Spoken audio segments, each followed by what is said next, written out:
أعوذ بالله من الشيطان الرجيم. بسم الله الرحمن الرحيم. ولولا فضل الله عليك ورحمته لهمت طائفة منهم أن يضلوك وما يضلون إلا أنفسهم وما يضرونك من شيء وأنزل الله عليك الكتاب والحكمة وعلمك ما لم تكن تعلم وكان فضل الله عليك عظيما. لا خير في كثير من نجواهم إلا من أمر بصدقة أو معروف أو إصلاح بين الناس ومن يفعل ذلك ابتغاء مرضات الله فسوف نؤتيه أجرا عظيما. ومن يشاقق الرسول من بعد ما تبين له الهدى ويتبع غير سبيل المؤمنين نوله ما تولى ونصله جهنم وساءت مصيرا. صدق الله العظيم.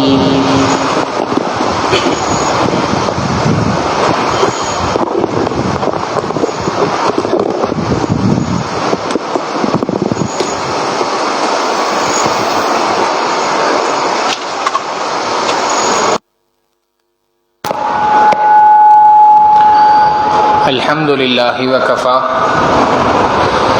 وسلام علی عبادہ الذین اصطفیٰ اما بعد. یہ سورہ نساء کا 17واں رکوع ہے اور اس کا مضمون گزشتہ رکوع یعنی سورہ نساء کے 16ویں رکوع کے ساتھ جڑا ہوا ہے. گزشتہ درس میں یہ واقعہ ذکر کیا تھا کہ نبی علیہ الصلوۃ والسلام کے زمانے میں ایک قبیلہ تھا، قبیلہ طعمہ ابن ابیرق. منافقین کا یہ اکثر لوگ اس میں سے منافقین میں سے تھے، اور انہی منافقین میں سے اسی قبیلے میں ایک شخص تھا جس کا نام تھا بشر. اس نے ایک صحابی تھے حضرت رفاعہ رضی اللہ تعالیٰ عنہ، بوڑھے آدمی تھے. ان کے گھر پہ نقب لگائے اور سامان چوری کیا. کچھ غلہ تھا اور کچھ اسلحہ تھا. چوری کر کے اب ان کے گھر سے باہر نکلا، اور نکلنے کے بعد شرارت یہ کی کہ غلے کا منہ کھولا اور تھوڑا تھوڑا غلہ راستے میں گراتا رہا، یہاں تک کہ یہودیوں میں سے ایک شخص تھا جس کا نام لبید تھا، اس کے گھر پہ پہنچ گیا. اور وہاں پہنچنے کے بعد دروازہ کھٹکھٹایا، اور دروازہ کھٹکھٹا کے جو اسلحہ چوری کیا تھا وہ اس کے پاس رکھوا دیا کہ بطور امانت آپ رکھ لیں، کچھ دنوں کے بعد میں آپ سے وصول کر لوں گا. اور غلے کا منہ بند کیا اور وہاں سے اس کو لے کے اپنے گھر چلا گیا. حضرت رفاعہ رضی اللہ تعالیٰ عنہ جب صبح کو اٹھے اور دیکھا کہ غلہ غائب ہے تو پریشان ہوئے. ان کے بھتیجے تھے حضرت قتادہ رضی اللہ تعالیٰ عنہ، ان کو بلایا، سارا واقعہ ذکر کیا. انہوں نے گھر سے باہر نکل کے دیکھا تو گندم کے غلے کے نشانات نظر آ رہے تھے ایک طرف جاتے ہوئے. اس کا پیچھا کیا تو لبید کے گھر تک پہنچ گئے. اب یہ واقعہ لے کے نبی علیہ الصلوۃ والسلام کی خدمت میں آئے کہ اے اللہ کے محبوب صلی اللہ علیہ وسلم، ہمارے جو تایا ہیں وہ بوڑھے آدمی ہیں، کمزور ہیں، آپ کے پاس آ نہیں سکتے، مقدمہ آپ کے سامنے صحیح طور پہ پیش نہیں کر سکتے. ان کی طرف سے میں وکیل بن کے آیا ہوں کہ ہمارا غلہ چوری ہوا ہے اور اس غلے کے نشانات لبید کے گھر تک پہنچے ہیں. آپ اجازت مرحمت فرمائیں، ہم اس کے گھر کی تلاشی لے لیں. نبی علیہ السلام کی جانب سے اجازت ہوئی، لبید کے گھر کی تلاشی لی گئی، اور تلاشی لینے پر اسلحہ وہاں سے برآمد ہو گیا. اب الزام لگ گیا کہ نہیں، یہ شخص ہے جس نے چوری کی ہے. لبید سے پوچھا گیا تو اس نے آگے سے کہا کہ بھئی یہ میں نے چوری نہیں کی، بلکہ حقیقتاً یہ سارا سامان میرے پاس بشر نے رکھوایا تھا. اب جب بشر کا نام آیا تو نبی علیہ السلام نے بشر کو بلوا لیا۔ اب یہ جو قبیلے والے لوگ تھے، قبیلہ طعمہ ابن ابیرق، ان کو جب پتہ چلا کہ ہمارے بندے کے اوپر الزام لگائے، اور اپنے اس بندے کو جانتے تھے کہ یہ تو پہلے ہی مشہور ہے اس طرح کے کارناموں پر، انہوں نے فوراً آپس میں، رات کا وقت تھا، ایک میٹنگ بلوائی، اور میٹنگ بلوا کر آپس میں سرگوشیاں کرنے لگے کہ دیکھو اگر یہ شخص چور ثابت ہو گیا تو ہمارے قبیلے کی بدنامی ہوگی، لہٰذا کسی بھی طریقے سے اس معاملے کو رفع دفع کیا جائے اور اس الزام کو ملزم حقیقتاً جو بشر ہے اس سے ہٹا کر لبید کے سر پہ تھوپا جائے۔ رات کو یہ فیصلہ ہو گیا۔ نبی علیہ الصلوۃ والسلام کی خدمت میں صبح کو پہنچ گئے، اور جو کہتے ہیں کہ جی چور مچائے شور، یہی معاملہ وہاں پر بھی پیش آ گیا، اور خوب زور و شور سے انہوں نے اللہ کے محبوب صلی اللہ علیہ وسلم کے سامنے باتیں کرنا شروع کر دی کہ اللہ کے محبوب صلی اللہ علیہ وسلم، ہمارا یہ بندہ تو اتنا پاک دامن آدمی ہے، اتنا نیک ہے، پرہیزگار ہے، اس شخص کے اوپر الزام لگاتا ہے لبید۔ ذرا آپ لبید سے پوچھئے کیا اس کے پاس کوئی گواہ ہے کہ اس نے یہ سامان رکھوایا تھا؟ لبید سے پوچھا گیا بھائی کوئی گواہ ہے؟ نہیں، کوئی گواہ نہیں ہے۔ کوئی ثبوت ہے تمہارے پاس کہ یہ سامان تمہارے پاس بشر نے رکھوایا تھا؟ نہیں، ثبوت بھی کوئی موجود نہیں ہے۔ اے اللہ کے محبوب صلی اللہ علیہ وسلم، ہم تو پہلے ہی کہتے تھے یہ ہمارے قبیلے کے اس آدمی کو بدنام کرنے کی کوشش ہے۔ نبی علیہ الصلوۃ والسلام کا رجحان بھی اس جانب ہو گیا کہ لبید حقیقتاً چور ہے، اور بشر جو ہے وہ ایک صاف ستھرا آدمی ہے، بشر کا اس معاملے سے کوئی تعلق نہیں ہے۔ اسی درمیان میں اللہ رب العزت کی جانب سے آیات نازل ہوئیں۔ اللہ رب العزت نے اس منافق کی منافقت کا اظہار کرنے کے لیے 2 رکوع نازل فرما دیے، اور یہ بات ارشاد فرما دی کہ وَلَا تَكُن لِّلْخَائِمِينَ خَصِيمًا وَاسْتَغْفِرِ اللَّهَ، آپ ان معاملے کے اندر جھگڑا کرنے والوں میں سے کسی ایک کی جانب نہ ہو، بلکہ حق کا ساتھ دیں اور اللہ رب العزت سے بخشش طلب کریں۔ وَلَا تُجَادِلْ عَنِ الَّذِينَ يَخْتَانُونَ أَنفُسَهُمْ، جو لوگ اپنے آپ سے خیانت کر رہے ہیں، آپ ان کے جھگڑے کے اندر ان کا ساتھ نہ دیں۔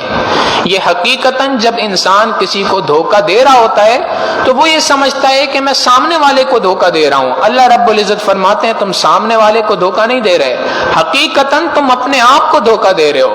تم اپنے سامنے قیامت کے روز جو ہے اس کی قیامت کی ہولناکیوں کو، قیامت کے دن کی سزا و جزا کو بھلا بیٹھے ہو، تو تم نے تو اپنے آپ سے خیانت حقیقتاً کر رکھی ہے۔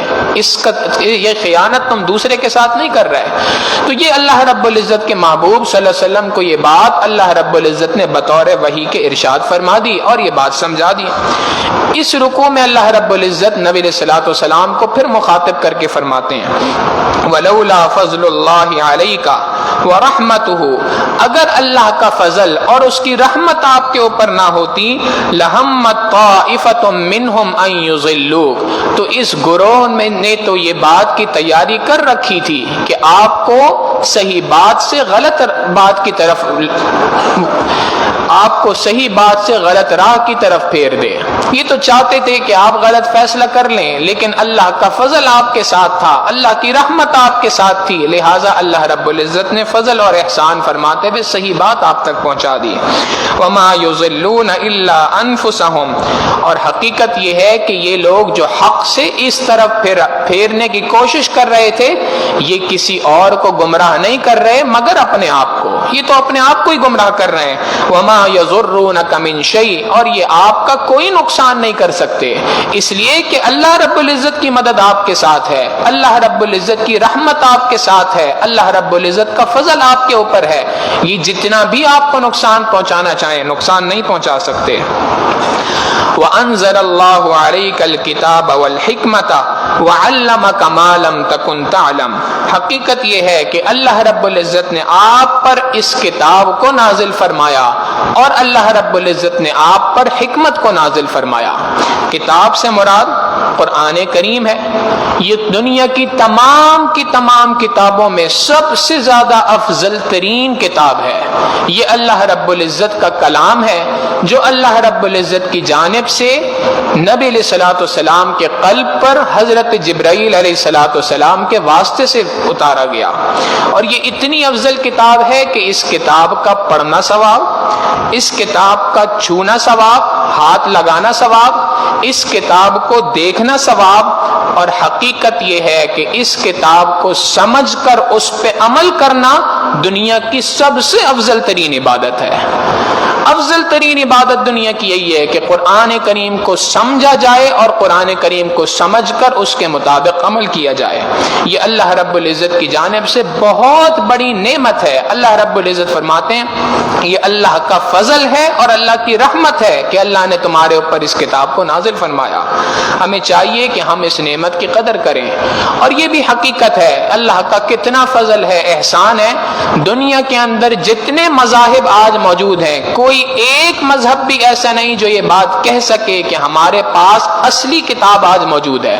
تورات دیکھ لیں، اس میں تعریف ہوئی بھی ہے، زبور دیکھ لیں، اس کے اندر تعریف ہوئی بھی ہے۔ جس کتاب کی بات کریں، جس مذہب کی کتاب کی بات کریں، اس مذہب کی کتاب کے اندر کوئی نہ کوئی تبدیلی ملے گی، اس کے مختلف ورژنز ملیں گے۔ یہ الگ ورژن ہے، یہ الگ ورژن ہے، دونوں کے درمیان آپ کمپیریزن کریں، ان کے درمیان آپس میں کھول کے دونوں کا تقابل کریں تو نظر آئے گا کہ واضح طور پہ فرق ہے۔ ایک کتاب کچھ اور کہتی ہے، دوسری کتاب کچھ اور کہتی ہے، جبکہ اللہ رب العزت کی کتاب قرآن کریم کے معجزات میں سے ایک معجزہ ہے کہ قرآن کریم کا نسخہ دنیا کی کسی بھی ملک سے اٹھا لیا جائے، الفاظ کا فرق تو بہت دور کی بات ہے، ایک زبر کا، ایک زیر کا، ایک پیش کا، ایک نقطے کا کوئی فرق بیان نہیں کر سکتا۔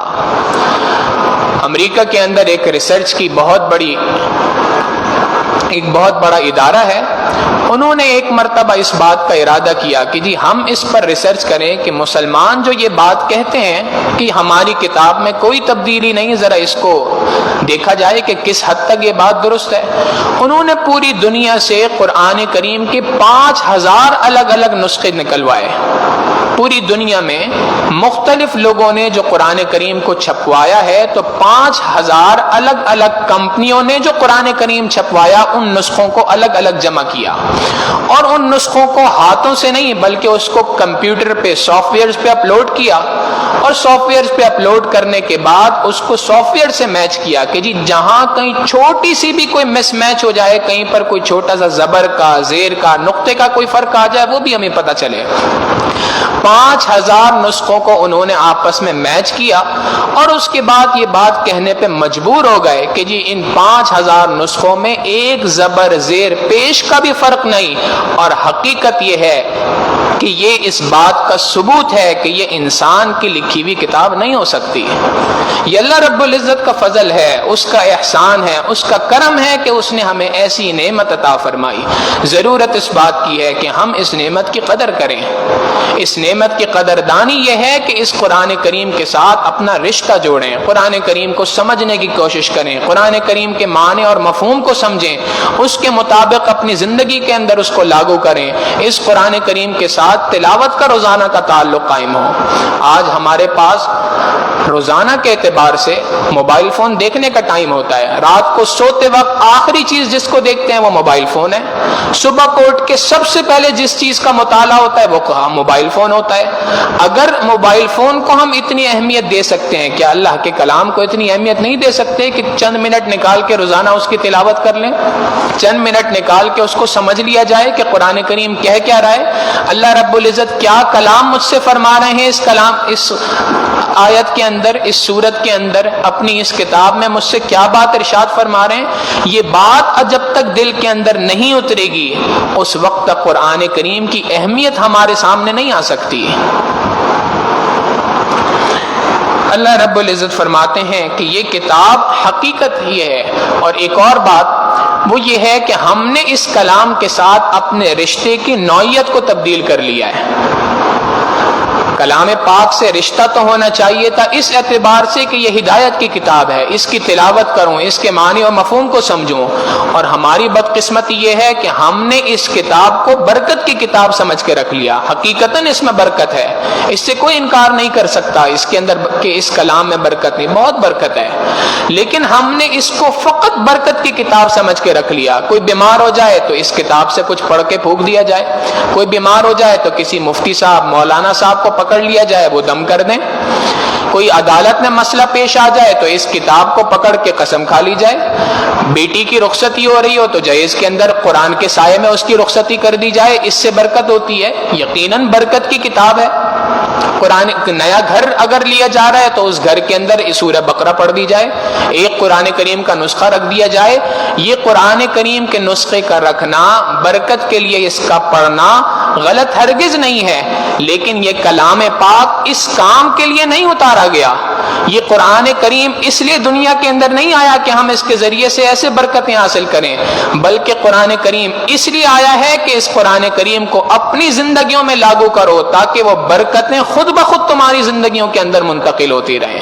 اس کے لیے کہیں جا کر پڑھوانے کی ضرورت پیش نہیں آئے گی، اس کے لیے کسی کے پاس جا کر پھونکوانے کی ضرورت پیش نہیں آئے گی، بلکہ اس برکات کو اپنی زندگیوں کے اندر حاصل کرنے کی ضرورت ہے۔ اللہ رب العزت فرماتے ہیں وَأَنزَلَ اللَّهُ عَلَيْكَ الْكِتَابَ، اللہ رب العزت نے اے میرے محبوب صلی اللہ علیہ وسلم آپ پر اپنی اس کتاب کو نازل فرمایا، والحکمہ، اور اللہ رب العزت نے آپ پر حکمت کو نازل فرمایا۔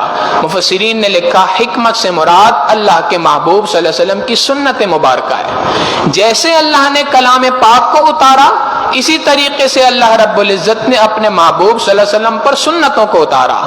اب یہ بات سمجھنے کی ہے کہ اللہ رب العزت کی جانب سے احکامات دو طریقے سے نبی علیہ الصلوۃ والسلام پر اترے۔ بعض احکامات وہ ہیں کہ جو احکام کے الفاظ اور مفہوم دونوں اللہ کی جانب سے اترے، الفاظ بھی بیانی بتا دیے گئے، مفہوم بھی بیانی ہی بتا دیا گیا، وہ قرآن کریم کہلاتا ہے۔ اور بعض باتیں وہ تھیں جن کے اندر جو باتیں اللہ کی جانب سے تھیں لیکن الفاظ اللہ کی جانب سے متعین نہیں کیے گئے، مفہوم بتا دیا گیا، یہ بات امت تک پہنچا دیں۔ نبی علیہ الصلوۃ والسلام نے اس بات کو اپنے الفاظ میں امت تک پہنچایا، یہ کہلاتی ہے حدیث یا سنت۔ سنت بھی اللہ کی جانب سے اتری ہوئی باتیں ہیں، یہ اللہ کے محبوب صلی اللہ علیہ وسلم اپنی جانب سے نہیں کہتے۔ اللہ رب العزت فرماتے ہیں وما ينطق عن الهوى ان هو الا وحی یوحی، آپ کوئی بھی بات اپنی خواہش سے نہیں کہتے، جو بات بھی آپ کہتے ہیں یہ تو اللہ کی جانب سے وحی کردہ ہوتی ہے، اللہ کی جانب سے اتاری گئی بات ہوتی ہے۔ لہٰذا جیسے قرآن کریم حقیقتاً ہدایت کی کتاب ہے، ویسے ہی نبی علیہ الصلوۃ والسلام کی سنت مبارکہ بھی ہدایت کا مرکز ہے۔ فرق صرف اتنا ہے کہ قرآن کریم میں بعض چیزیں وضاحت کے ساتھ بیان نہیں کی گئیں بلکہ ان کے اصول بیان کر دیے گئے اور ان کی تفصیلات احادیث مبارکہ میں موجود ہیں۔ مثال کے طور پہ قرآن کریم کہتا ہے اقیم الصلاۃ، نماز قائم کرو۔ اب نماز کتنی پڑھنی ہے، کن اوقات میں پڑھنی ہے، کتنی رکعتیں پڑھنی ہیں، کتنے رکوع ہونے چاہیے، کتنے سجدے ہونے چاہیے، یہ ساری تفصیلات قرآن کریم میں موجود نہیں ہیں، بلکہ نبی علیہ السلام نے بتا دیا صلو کما رأیتمونی اصلی، جیسے تم مجھے نماز پڑھتا ہوا دیکھو اسی طریقے سے نمازوں کو ادا کر لو۔ اب نبی علیہ الصلوۃ والسلام کے پیچھے جائیں گے، نبی علیہ السلام نے جس طریقے سے نماز پڑھی وہ طریقہ کار سنت مبارکہ میں موجود ہے، ان طریقوں کو دیکھا جائے اور اس کے مطابق عمل کر لیا جائے، تو یہ سنت مبارکہ ہے۔ اسی طریقے سے قرآن کریم کے اندر ہے وَلْيَطَّوَّفُوا بِالْبَيْتِ الْعَتِيقِ، اللہ کا ہمیشہ سے ابدی جو گھر ہے اس کا طواف کرو۔ اب یہ طواف کس طور پہ کرنا ہے، کہاں سے شروع کرنا ہے، کہاں پہ ختم ہونا چاہیے، کتنے چکر لگانے ہیں، کیا اس کی تفصیلات ہیں، قرآن کریم میں موجود نہیں۔ احادیث مبارکہ میں سنت رسول صلی اللہ علیہ وسلم میں دیکھیں تو وہاں پہ اس کی تفصیلات موجود ہیں۔ تو قرآن کریم کو سمجھنے کے لیے حکمت کی باتیں، نبی علیہ الصلوۃ والسلام کی ان سنتوں کو سمجھنا ضروری ہے۔ بعض لوگوں کو یہاں پر ایک دھوکہ لگا، اور وہ دھوکہ یہ کہ وہ یہ بات کہتے ہیں کہ قرآن کریم تو محفوظ ہے، 1400 سال سے چلتا ہوا آ رہا ہے، احادیث جو ہیں یہ تو تاریخ کا حصہ ہے، اور تاریخ جو ہے وہ تو بڑی توڑ مڑوڑ کے پیش کی جاتی ہے، لہٰذا احادیث جو ہیں یہ بھی کوئی محفوظ نہیں ہے، لہٰذا ہم احادیث کو نہیں مانتے، اس کے اوپر عمل کرنے کی ضرورت نہیں ہے۔ یہ حقیقتاً دھوکہ ہے۔ یہ دھوکہ اس لیے لگا کہ تاریخ احادیث کو انسان صحیح طور پہ نہیں سمجھ سکا کہ محدثین نے احادیث کو کیسے جمع کیا۔ دیکھیں، تاریخ کی کوئی بھی کتاب ہو، اس کے اندر واقعات لکھے ہوتے ہیں، وہ واقعات صحیح بھی ہو سکتے ہیں، غلط بھی ہو سکتے ہیں، اس لیے کہ جو لکھنے والا مورخ ہے اس کو اس کی پیچھے کی باتوں کی تفصیلات نہیں پتا، جبکہ احادیث کے جمع کرنے کا جو طریقہ کار تھا وہ تاریخ سے بہت زیادہ مختلف ہے۔ احادیث ایسے ہی بیان نہیں کر دی جاتی کہ میں نے یہ بات سنی تھی اس لیے لکھ دی، نہیں، آپ نے کس سے سنی، اس بندے نے کس سے سنی تھی، انہوں نے کس سے سنی تھی، یہ سارے کے سارے راوی کہلاتے ہیں۔ ان تمام کے تمام راویوں کے نام پورے کے پورے موجود ہیں احادیث مبارکہ کی کتابوں میں، پھر ایک ایک راوی کی ہر حدیث کے جتنے راوی ہیں تمام کے تمام راویوں کے حالات زندگی بھی پورے پورے لکھے ہوئے ہیں، کہاں پیدا ہوئے، کہاں وفات ہوئی، کس سے علم حاصل کیا، جھوٹ تو نہیں بولتے تھے، دھوکہ تو نہیں دیتا تھا یہ شخص، فلاں تو نہیں کرتا تھا، فلاں تو نہیں کرتا تھا، پوری تفصیلات ہیں۔ اور محدثین نے اس پہ کتنا اہتمام کیا، کتنی احتیاط کی، اس واقعے سے اندازہ لگائیں۔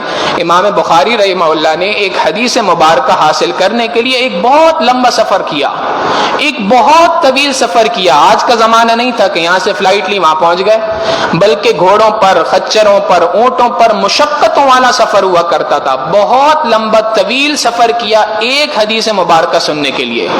جب اس راوی کے پاس پہنچے تو دیکھا کہ وہ اپنی جھولی کو پھیلائے کھڑا تھا، اور سامنے ایک گھوڑا تھا، اس کو اپنی طرف بلانے کے لیے جھولی کو یوں کر رہا تھا، جیسے جھولی میں چارہ ہوتا ہے، اور گھوڑے کو اپنی طرف متاثر کر رہا تھا۔ اب جب گھوڑا بھاگتے ہوئے اس کے پاس آیا تو اس نے جھولی چھوڑ دی اور گھوڑے کو پکڑ لیا۔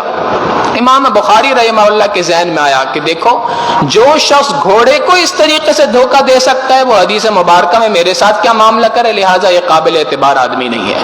فقط اس بات کے اوپر ان سے حدیث نہیں لی، اور وہ سارا سفر کر کے جو پہنچے تھے ویسے ہی واپس آ گئے۔ اتنی احتیاط کے ساتھ ان احادیث مبارکہ کو جمع کیا گیا۔ پھر احادیث مبارکہ میں تدوین کی گئی، احادیث مبارکہ کو تقسیم کیا گیا کہ یہ صحیح حدیث ہے، یہ حسن حدیث ہے، یہ ضعیف حدیث ہے۔ پھر جو ضعیف احادیث ہیں ان کے اوپر کس طریقے سے عمل کیا جائے گا، ایک پورا باقاعدہ اس کے اوپر ایک مضمون ہے، ایک باقاعدہ اسٹڈی ہے کہ کس طریقے سے ضعیف احادیث قابل حجت کن مواقع پہ ہوتی ہیں، کن مواقع پہ نہیں ہوتی ہیں۔ لہٰذا یہ بات کہنا کہ احادیث تاریخ کی طرح کی کتاب ہے، یہ بات بالکل درست نہیں۔ اور دوسری بات، بعض حضرات کے ذہن میں یہ بات آتی ہے اور یہ اعتراض کیا جاتا ہے کہ ہم حدیث پہ عمل اس لیے نہیں کرتے کیونکہ احادیث مبارکہ پہ عمل کرنے سے امت میں اختلاف پیدا ہوگا۔ کیوں؟ اس لیے کہ جب حدیث پہ عمل کریں گے تو پھر آپ کو اختلاف پیدا ہوگا، بھائی ہاتھ باندھ کے رفع الیدین کر کے بار بار ہاتھوں کو اٹھانا ہے رکوع سے پہلے، سجدے سے پہلے کہ نہیں اٹھانا، اس کے اندر اختلاف پیدا ہو جائے گا۔ تو ایسے اختلافات پیدا ہو جائیں گے، لہٰذا اس وجہ سے احادیث مبارکہ پہ عمل چھوڑو، صرف قرآن کریم کو پڑھو۔ حالانکہ یہ واقعہ بھی، یہ بھی حقیقتاً بات درست نہیں ہے، اس لیے کہ احادیث مبارکہ کے مطالعے کے درمیان جو اختلافات پیدا ہوتے ہیں یہ اختلافات فروعی ہیں، چھوٹے چھوٹے اختلافات ہیں، بڑے نہیں ہیں۔ جن ائمہ حضرات نے کہا کہ نماز کے اندر رفع الیدین کرنا ہے، بار بار ہاتھوں کو اٹھانا ہے، وہ بھی یہ بات مانتے ہیں کہ بار بار ہاتھوں کا اٹھانا مستحب ہے، اگر ہاتھ نہ اٹھائے گئے تب بھی نماز ہو جائے گی۔ اور جو کہتے ہیں ہاتھوں کو چھوڑ کر نماز، ہاتھوں کو بار بار نہیں اٹھایا جائے گا، رفع الیدین نہیں کیا جائے گا، وہ بھی اس بات کو مانتے ہیں کہ اگر کسی نے رفع الیدین کر لیا تب بھی اس کی نماز ہو جائے گی۔ افضلیت اور غیر افضلیت کا مسئلہ ہے۔ تو یہ جو مسائل ہیں، یہ جو اختلافات ہیں، یہ تو چھوٹے چھوٹے اختلافات ہیں، اصول کے اندر کوئی اختلاف نہیں ہے۔ جبکہ اگر آپ احادیث مبارکہ کو ماننے کا انکار کریں گے تو اختلافات اصول کے اندر پیدا ہو جائیں گے۔ لہٰذا وہ گروہ جنہوں نے احادیث مبارکہ کا انکار کیا، آپ دیکھیں، ایک گروہ ان میں سے وہ ہے جو آج نماز کو ہی نہیں مانتا، ایک گروہ وہ ہے جو کہتا ہے دن میں 2 بار نماز پڑھ لو کافی ہے، تیسرا گروہ ہے جو کہتا ہے ہر 5 نمازیں ہیں 2 رکعت پڑھ لو بس کافی ہیں۔ تو یہ تو اصولوں کے اندر اختلاف پیدا ہو گیا۔ عربی کا محاورہ ہے، کہا جاتا ہے فر من المطری وقام تحت المیزاب، بارش سے بھاگ رہے تھے اور پرنالے کے نیچے کھڑے ہو گئے۔ یہ تو وہی معاملہ ہے کہ آپ نے اختلافات سے بچنے کے لیے حدیث مبارکہ کو چھوڑا تھا اور اصولوں کے اندر اختلاف کر بیٹھے۔ لہٰذا یہ بات سمجھنے کی ہے کہ جیسے اللہ کے محبوب اللہ رب العزت کی کتاب ہمارے لیے قابل حجت ہے، بعین ہی اسی طریقے سے نبی علیہ الصلوۃ والسلام کی سنت مبارکہ بھی حجت ہے۔ ایک آخری بات اس موضوع پہ، اور وہ یہ ہے کہ دو الفاظ ہیں، ایک سنت کا لفظ ہے، ایک حدیث کا لفظ ہے، ان کے درمیان تھوڑا سا فرق ہے۔ بظاہر دونوں الفاظ ایک جیسے ہی ہیں لیکن معمولی سا فرق ہے، اور وہ فرق یہ ہے کہ سنت صرف ان احادیث کو کہا جاتا ہے جو امت کے لیے قابل عمل ہیں، اور وہ روایات کے جو منسوخ ہو گئی ہوں وہ سنت نہیں ہے، احادیث ہیں۔ اسی طریقے سے وہ روایات جو نبی علیہ الصلوۃ والسلام کے ساتھ خاص ہیں، صرف اللہ کے محبوب صلی اللہ علیہ وسلم کا خاص عمل تھا، مثال کے طور پہ اللہ کے محبوب صلی اللہ علیہ وسلم کی 13 ازواج تھیں، 13 نکاح نبی علیہ الصلوۃ والسلام نے کیے، امت کے لیے 4 سے اوپر جائز نہیں ہے۔ تو اب 13 نکاح کی جو روایت ہے یہ حدیث مبارکہ تو ہے، نبی علیہ الصلوۃ والسلام کی حدیث ہے، سنت نہیں ہے۔ سنت کہتے ہیں ان احادیث مبارکہ کو جو امت کے لیے قابل عمل ہوں۔ حضرت علامہ خالد محمود صاحب رحمہ اللہ یہ بات ارشاد فرماتے ہیں کہ صرف نبی کے ساتھ اعمال خاص جو ہیں وہ سنت نہیں ہے، ہر حدیث قابل اتباع یا قابل عمل نہیں ہوا کرتی۔ جو حدیث سنت کے درجے کو نہ پہنچے اس پر عمل کرنا جائز نہیں ہے، اس لیے کہ حدیث کبھی ضعیف ہوتی ہے مگر سنت کبھی بھی ضعیف نہیں ہوا کرتی۔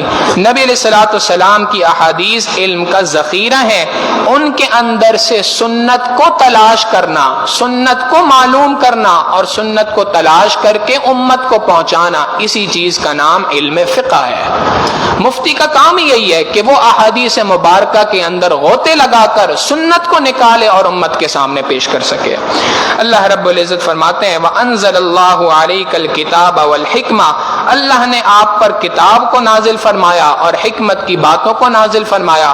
وَعَلَّمَكَ مَا لَمْ تَكُنْ تَعْلَمْ، اور جو باتیں آپ نہیں جانتے تھے اللہ آپ کو ان باتوں کو حکمت کے ذریعے سے سکھاتا ہے۔ وَكَانَ فَضْلُ اللَّهِ عَلَيْكَ عَظِيمًا، اور اللہ کا آپ پر بہت بڑا فضل ہے، اللہ کا آپ پر بہت بڑا احسان ہے۔ پھر اسی واقعے کی طرف بات ارشاد فرمائی کہ یہ جو قبیلہ طعمہ ابن ابیرق کے لوگ راتوں کو سرگوشیاں کر رہے تھے، اللہ رب العزت فرماتے ہیں لا خیر فی کثیر من نجواہم، ان کی اکثر سرگوشیوں کے اندر خیر کی باتیں نہیں ہوا کرتی، لہٰذا اس طرح کی باتیں جو خیر کی نہ ہو ان کے اندر سرگوشی کا کرنا جائز نہیں ہے۔ 3 مقامات بتا دیے، 3 باتوں کے اندر اگر کوئی شخص سرگوشی کرتا ہے تو سرگوشی کا کرنا جائز ہے۔ عام حالتوں میں سرگوشی کرنا، ایک دوسرے کے کانوں میں باتیں کرنا، یہ درست نہیں۔ الا من امر بصدقۃ، مگر یہ کہ کوئی شخص کسی دوسرے کو صدقہ کرنے کا حکم دے۔ ایک شخص دیکھا جو تنگ دست ہے، ضرورت مند ہے، آپ نے کسی شخص کو توجہ دلا دی کہ بھائی یہ شخص ضرورت مند ہے، آپ اس کی اگر مدد کریں تو یہ بہت اچھی بات ہوگی۔ آپ خود مدد نہیں کر سکتے، کسی دوسرے کو مدد کے بارے میں سرگوشی کر دی، اس کے کان میں بات چپکے سے کہہ دی، تو یہ سرگوشی کا کرنا جائز ہے۔ او معروف، یا کسی کے ساتھ کوئی بھلائی کی بات کر دی، کوئی اچھائی کی بات کر دی، ایسی بات کہ جس سے کسی دوسرے کو فائدہ پہنچ رہا ہو۔ او اصلاح بین الناس، یا لوگوں کے درمیان صلح کرانے کے لیے، صلح و مشورے کے لیے آپ نے کوئی بات کان میں کسی کے کہہ دی۔ ان 3 مواقعوں پہ اگر کوئی سرگوشی کرتا ہے، کان میں کوئی بات کہتا ہے، چپکے سے کوئی بات کہتا ہے، تو یہ کہنا تو اچھا ہے، لیکن اس کے علاوہ کی باتوں کے اندر سرگوشی کا کرنا اس میں کوئی خیر نہیں۔ اللہ رب العزت فرماتے ہیں وَمَن يَفْعَلْ ذَلِكَ ابْتِغَاءَ مَرْضَاتِ اللَّهِ، جو کوئی شخص بھی ان 3 وجوہات سے سرگوشی کرے گا، ابتغاء مرضات اللہ، اللہ کی رضامندی کو ڈھونڈتے ہوئے، اللہ کی رضا، اللہ کی خوشنودی اس کا مقصد ہو، فَسَوْفَ نُؤْتِيهِ أَجْرًا عَظِيمًا، ہم ان قریب قریب اسے بہت بڑا اجر عطا فرمائیں گے۔ وَمَن يُشَاقِقِ الرَّسُولَ مِن بَعْدِ مَا تَبَيَّنَ لَهُ الْهُدَىٰ، ہدایت کے واضح ہو جانے کے بعد جو کوئی شخص بھی رسول صلی اللہ علیہ وسلم کے راستے سے ہٹے گا، وَيَتَّبِعْ غَيْرَ سَبِيلِ الْمُؤْمِنِينَ، ایمان والوں کے راستے کے علاوہ کسی اور راستے پہ چلنے کی کوشش کرے گا، نُوَلِّهِ مَا تَوَلَّىٰ، اللہ رب العزت فرماتے ہیں جس طرف وہ جا رہا ہوگا ہم اس کو چھوڑ دیں گے۔ جس راستے پہ تم جا رہے ہو، اللہ اور ایمان اللہ کے رسول صلی اللہ علیہ وسلم کے راستے اور ایمان والوں کے راستے سے ہٹ کے کسی اور راستے کی طرف تم نکلو گے تو ہم تمہیں چھوڑ دیں گے۔ ایسا نہیں ہے کہ ہم تمہیں وہاں روکیں گے، نہیں، جاؤ جہاں تک جا سکتے ہو۔ انجام کیا ہوگا؟ وَنُصْلِهِ جَهَنَّمَ، ہم اسے جہنم کے اندر پہنچا دیں گے۔ وَسَاءَتْ مَصِيرًا، اور جہنم تو بہت برا ٹھکانہ ہے۔ علماء نے یہاں سے لکھا کہ اللہ رب العزت کے محبوب صلی اللہ علیہ وسلم کی سنتوں کو اگر کوئی شخص نہیں مانے گا، سنت سے ہٹ کر زندگی گزارے گا، اس شخص کا ٹھکانہ جہنم ہے، قرآن کریم خود بتا رہا ہے۔ اور تیسری بات ارشاد فرمائی کہ ایمان والوں کے راستے سے ہٹ کے چلے گا۔ لہٰذا یہاں سے بات پتہ چل گئی کہ جس بات پر وقت کے علماء، صلحاء، اہل اللہ والے جس بات پر چل رہے ہوں، جس بات کے متعلق جو بات وہ ارشاد فرما رہے ہوں، اس کو مان کر اگر کوئی شخص چلے گا، ان کی اتباع کرے گا، تو یہی ایمان والوں کا راستہ ہے۔ جس مسئلے پر امت کا 1400 سال سے اتفاق موجود ہو، اس کی مسئلے کے اندر مزید تحقیق کرنے کی ضرورت نہیں ہے۔ آج یہ ایک فتنہ بھی دنیا کے اندر موجود ہے۔ 1400 سال سے امت کے اندر جو مسائل متفقہ چلتے ہوئے آ رہے ہیں، آج اس کے بارے میں کوئی کھڑا ہوتا ہے اور کھڑے ہو کے بات کہی جاتی ہے میں اس کے اوپر ریسرچ کر رہا ہوں، میں اس کے اوپر تحقیق کر رہا ہوں۔ بھائی جس بات پر 1400 سال سے امت کے علماء، صلحاء، اہل اللہ متفق ہیں، اس پہ آپ کی ریسرچ کی کوئی ضرورت نہیں ہے، اس پہ ریسرچ پہلے ہی ہو چکی ہے۔ مزید موضوعات ہیں جن کے اوپر ریسرچ کیجئے، جو نئے موضوعات ہیں، آج امت کی جو ضرورتیں ہیں ان کے اوپر بیٹھ کے ریسرچ کیجئے۔ آپ کو کس نے ریسرچ کرنے سے منع کیا؟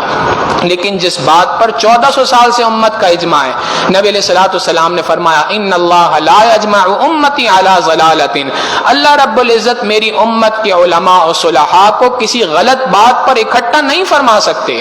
ہو ہی نہیں سکتا کہ کوئی بات غلط ہو اور اس پر وقت کے سارے علماء، اہل اللہ والے لوگ اکٹھے ہوں، ممکن نہیں ہے۔ اگر آج لوگ کسی بات پر متفق ہیں، اس پر آپ کی کسی تحقیق کی ضرورت نہیں ہے۔